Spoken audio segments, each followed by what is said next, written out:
이번 주 여왕의 집 62회는 시청자들에게 그야말로 충격과 혼란을 동시에 안겨주며 예측 불가능한 전개에 정점을 찍었습니다. 제인의 생존에 대한 안도감도 잠시, 그녀의 기억상실이라는 믿기 힘든 상황은 모든 인물들의 운명을 뒤흔들었죠. 김도윤이 병실문을 열고 들어섰을 때 눈을 뜬 채 그려 바라보는 강재인의 모습은 저를 포함한 모든 시청자의 가슴을 벅차오르게 했습니다.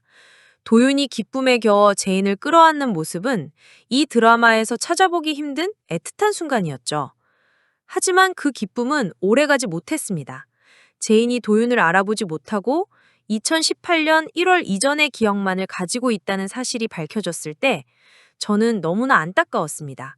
뱃속의 아이를 찾고 은호의 죽음조차 모른 채 문든 제인의 모습은 과거의 상처가 얼마나 깊었는지를 여실히 보여주며 시청자들의 눈시울을 붉게 만들었습니다. 의사가 자기 보호 본능으로 안 좋은 기억을 의도적으로 삭제한 것 같다고 진단했을 때 제인의 아픔이 고스란히 전해져 마음이 아팠습니다. 더욱 충격적인 전개는 제인이 내 남편이 어딨냐며 황기찬을 찾기 시작한 대목이었습니다. 도윤이 어쩔 수 없이 기찬의 연락처를 건네고 기찬이 제인의 전화를 받고 기겁하며 병원으로 달려오는 모습은 손에 땀을 쥐게 했습니다. 당황해하는 기찬에게 제인이 여보라고 부르며 축복이가 떠났다고 절규하는 장면은 과거의 비극이 다시 수면 위로 떠오르는 듯한 섬뜩함을 안겨줬죠. 도윤이 기찬에게 제인의 기억이 8년 전에 멈춰 있다는 사실을 설명할 때 기찬의 얼굴에 스치는 혼란과 당혹감은 압권이었습니다. 황기찬은 제인이 살아있다는 사실을 주변인들에게 알렸고 강세리는 제인이 연극을 하는 것일 수도 있다며 안절부절 못하는 모습을 보였습니다. 그녀의 불안감은 앞으로의 관계를 예고하는 듯했죠. 승우는 도윤이 제인을 숨겼다는 사실에 분노하며 멱살을 잡고 따졌지만 도윤의 제인 누나가 힘들 때 뭘 해줬냐는 일침은 승우의 무력함을 상기시키며 그를 더욱 자책하게 만들었습니다. 한편 기찬이 황 계장과의 대화가 담긴 녹취록을 택배로 전해받은 것은 또 다른 긴장감을 유발했습니다. 제인이 혼수 상태였음을 감안해서 도윤의 소양임을 확신하는 기찬의 모습은 앞으로 두 사람의 싸움이 더욱 격렬해질 것임을 암시했습니다. 승호와 미란이 제인의 병실을 찾아 과거처럼 대하는 제인의 모습은 어딘가 짠한 감동을 주기도 했죠. 기억을 잃었지만 여전히 따뜻한 제인의 모습은 그녀가 본래 어떤 사람이었는지 상기시켜 주었습니다. 도윤이 오성과 윤희에게 제인의 생존과 기억 상실을 알리면서 모두가 걱정에 휩싸이는 모습은 제인의 비극이 단순히 그녀만의 것이 아님을 보여주었습니다. 불안정한 제인을 외면하지 못하는 기찬의 모습도 잠시 기만이 세리를 협박하며 20억을 요구하고 제인 살인 사주 배후를 들먹이는 장면은 악인들 간의 균열을 보여주며 통쾌함을 선사했습니다.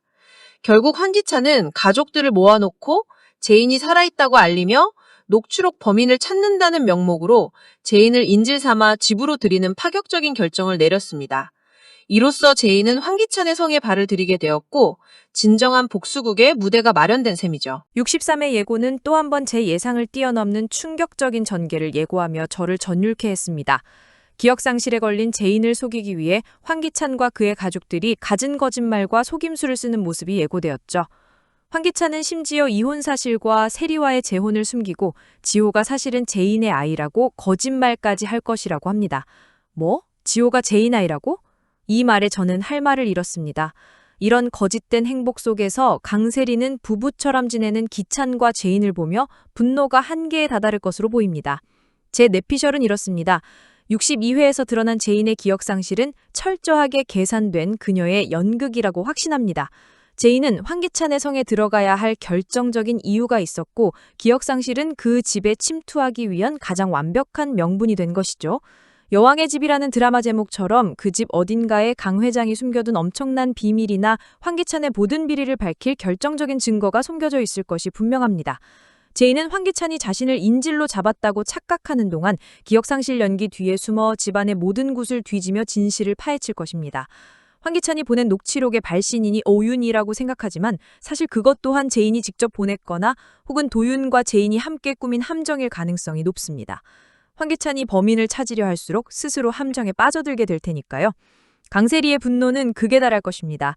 자신이 차지했다고 생각했던 황기찬의 곁을 기억 잃은 제인이 다시 빼앗아가는 것을 보며 그녀는 질투와 배신감 그리고 광기에 사로잡힐 것입니다. 세리는 제인의 기억 상실이 연극임을 의심하며 끊임없이 그녀를 시험하고 제거하려 하겠죠. 이 과정에서 세리의 또 다른 악행이 드러나거나 황기찬과의 관계에 돌이킬 수 없는 균열이 생길 수 있습니다. 어쩌면 세리가 제인과 황기찬을 동시에 처리하려는 극단적인 선택을 할 수도 있습니다. 김도연은 제인이 황기찬의 집에 침투하는 동안 밖에서 그림자처럼 움직이며 그녀를 도울 것입니다.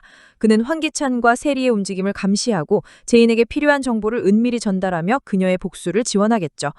오성과 윤희는 제인의 생존에 안도하면서도 그녀의 기억 상실에 대한 걱정을 놓지 않을 것입니다. 하지만 자영의 치매 증상 속에서 터져나오는 도희의 죽음과 관련된 단서들은 윤희가 황기찬에게 복수심을 불태우는 결정적인 계기가 될 것이며 그녀 역시 제인의 조력자가 될 가능성이 높습니다. 미란의 임신소동은 일단락되었지만 오성과 승우의 친자 관계는 앞으로 풀어나가야 할 중요한 숙제가 될 것입니다. 제인의 기억상실 연극은 황기찬의 심장을 정조준하는 가장 위험하면서도 효과적인 복수 방법이 될 것입니다. 거짓된 행복 속에서 무너져가는 황기찬과 세리의 처절한 발악을 지켜보는 것은 시청자들에게 최고의 카타르시스를 선사할 것입니다. 과연 제인은 이 위험천만한 연극을 성공적으로 마치고 진정한 여왕의 집을 되찾을 수 있을까요? 다음 회가 정말이지 손꼽아 기다려집니다.